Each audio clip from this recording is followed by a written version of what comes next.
And come. We're thrilled, those of us that have a chance. Maya, Dunn, are you here still? Where are you? Maya's doing a tremendous job of linking, again, the community back to its food supply and back to this idea that whether it's a garden, whether it's a farm, whether it's a food bank, that all of these things can work very closely together, or whether it's a community gathering just like this. I just wanted to take one step back when I was talking about the size of agriculture, whether it's in California, whether it's the United States, or how we look at this really complex world, which is going to be, according to the experts, a world of 9 billion people by the year 2050. That's a lot of people, and the statement has been said often. You're starting to read it in the paper, that if the whole world, and this is maybe a prayer we all have, that someday all the people on the planet actually have enough to eat one day. But if they had a Western European diet, not a U.S. diet, not a California diet, but a Western European diet, which is kind of a European type of diet, if that was the diet for the planet, those of us from agriculture have heard, and we're starting to be a little concerned about the fact that agriculture is going to have to double the amount of food that's produced on the planet to meet that goal in 2050 of 9 billion people that want to eat every day and eat a decent meal.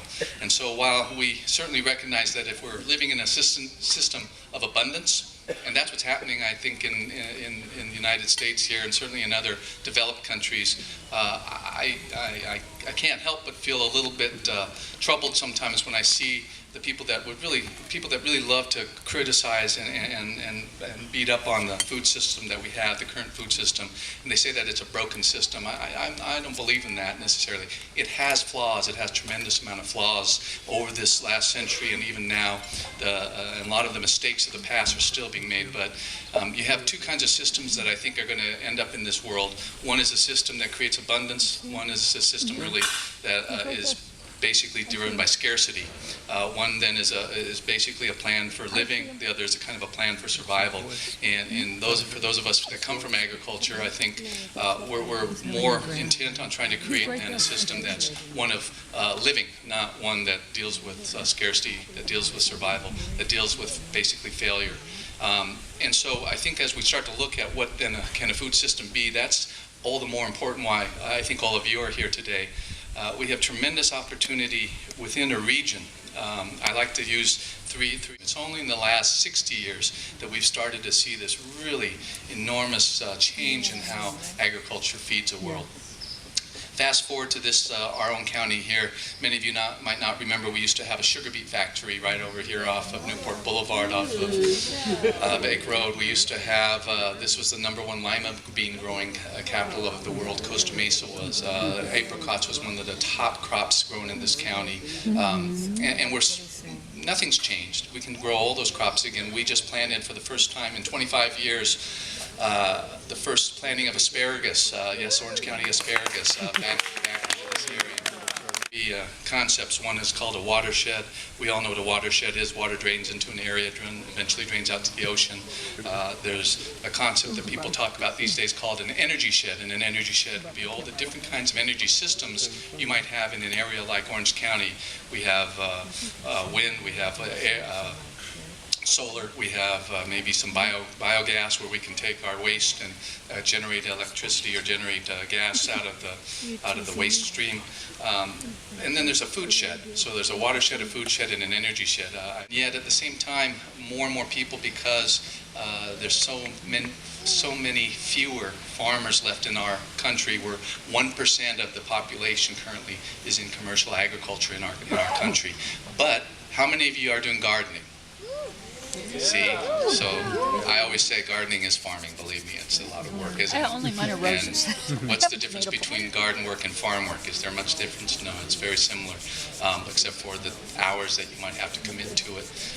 But I think what's happening is there's a renaissance for agriculture. I'm excited about it. I see it all the time. I see for us the ability for us to come back and grow, my company to come back and grow things that we had to leave because we couldn't.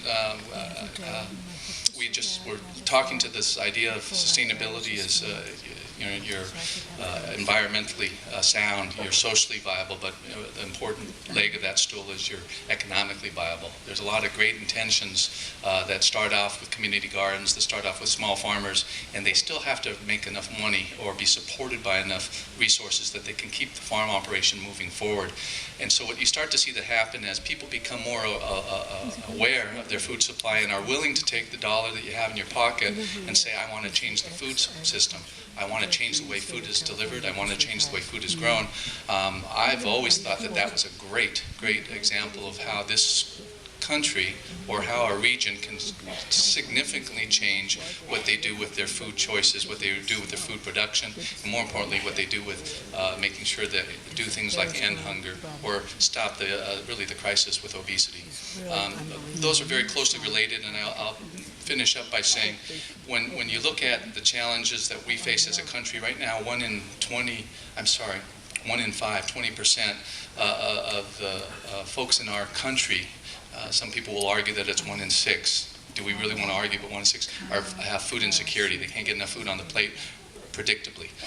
And what they're faced with, and if they can't get food on the plate, they'll buy the cheapest calories that generally are the least nutritious and fill up the stomachs of their kids. But that's what they'll do because that's the system that at least allows them not to starve. But now there's some opportunities to even change that tremendously. And that's, I think, what's starting to happen. I think what Slow Food has said in their paperwork and across the world where slow food is taking place is that food justice is a very important thing, that there shouldn't be a food desert in their city. There shouldn't be a place where people don't have access to affordable, great food.